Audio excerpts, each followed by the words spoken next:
రాజేష్, ఇక్కడ TTD chairman గా సుబ్బారెడ్డి గారు ఉన్నారు, తర్వాత కరుణాకర్ రెడ్డి గారు అయ్యారు. ఈ లడ్డూకు సంబంధించిన అంశం ఏదైతే చర్చకు వస్తుందో ఆ చర్చ వచ్చినప్పుడు జగన్మోహన్ రెడ్డి కంటే టీటీడీ మాజీ చైర్మన్ సుబ్బారెడ్డి గారి కంటే ఎక్కువగా తీవ్రంగా కరుణాకర్ రెడ్డి గారు స్పందిస్తారు. ఎందుకు అంతగా స్పందించాల్సిన అవసరం ఏంటి?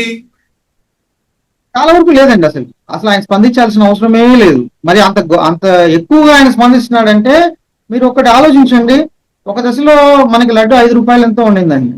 కరుణాకర్ రెడ్డి గారు చైర్మన్ ఒకేసారి 25 రూపాయలు పెంచారు, 25 రూపీస్ కి పెంచారు.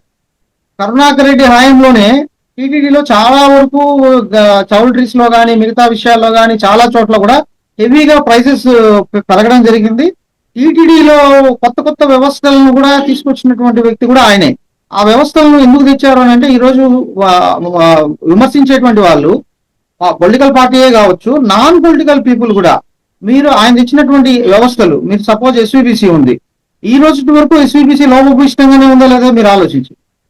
ఎస్వీబీసీని దాదాపు 14 సంవత్సరాల పైగా అవుతోంది. ఈ రోజుకి కూడా ఎస్వీబీసీ స్వయం సమృద్ధి సాధించలేదు.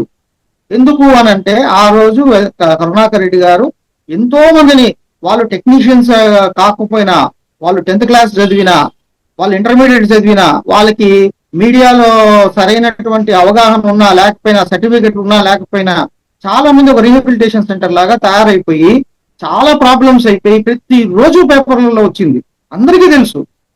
సో ఇట్లాంటివన్నీ అలాగే చాలా ఇన్స్టిట్యూషన్స్, మీరు టీటీడీకి సంబంధించిన ఇన్స్టిట్యూషన్స్ కొత్తవన్నీ కూడా తీసుకొని వచ్చినటువంటి వ్యక్తి కరుణాకర్ రెడ్డి గారే. ఆ ఇన్స్టిట్యూషన్స్ అన్నిటికీ కూడా ఈరోజు ఉనికి చాలా వరకు కోల్పోయినటువంటి ఇదిలో ఉంది ఈరోజు.